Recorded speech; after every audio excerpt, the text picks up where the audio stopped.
कुठल्या गुगल युनिव्हर्सिटीतनं ही माहिती काढली मला कल्पना नाही आहे.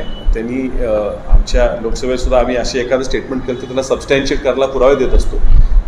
मात्र विरोबाची सुद्धा खोटी शपथ घेणाऱ्या व्यक्तीचे वक्तव्य जनता खूप गांभीर्यपूर्वक घेत असेल असं मला वाटत नाही. त्यामुळे आम्ही सगळ्यांनीच त्यांच्या वक्तव्याला दुर्लक्ष करायचा निर्णय घेतलेला आहे.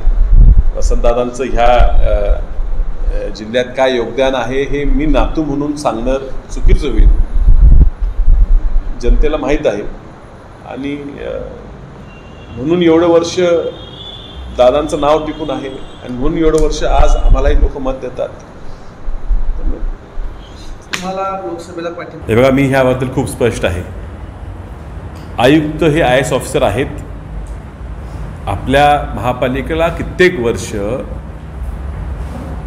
संधी अधिकारी IAS ऑफिसर असलेले अधिकारी प्राप्त झाले नव्हते, ते आता झालेले आहेत.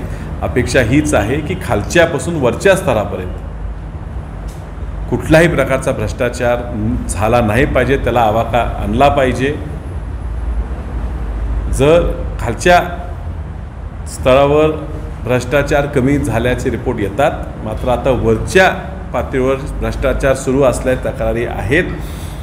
मी पालकमंत्र्यांनाही विनंती करणार आहे का लवकरच आम्ही बैठक त्या बाबतीत घेतोय. दोन्ही आमदार, विधान परिषदेचे आमदार त्यांनाही घेऊन बसणार आहे. घरपट्टीबद्दल लोकांच्यात खूप रोष आहे. वारणा उद्भवचा सुद्धा मोठा मुद्दा आहे, खूप लोकांची मागणी आहे. महापालिकेत रस्त्याचाही विषय आहे. कोल्हापूरचे सगळे रस्ते हे कॉन्क्रीट झालेले आहेत, आपण त्याबाबत मागणी आहे. कोल्हापूर जिल्हा क्षेत्रफळात आपल्या निम्मा आहे, आपण दुप्पट असून आपल्याकडे कोल्हापूरच्या फक्त 40% उत्पन्न प्राप्त होते. कॅपिटल व्हॅल्यू बेस्ड घरपट्टीला जायचं का, हाही एक प्रमुख विषय आहे, तोही आपल्याला हाताळायला लागणार आहे. तर तो हे सगळे विषय आम्ही एकत्रित सर्व आमदार लोकप्रतिनिधी बसून निर्णय घ्यावा लागणार आहे. पण मी तुम्हाला आश्वासित करतो की कुठल्याही प्रकारचा भ्रष्टाचार समोर येत असेल तर तो सहन केला जाणार नाही. मग तो कुठल्याही पातळीवर असो, तो मोडून काढला जाईल.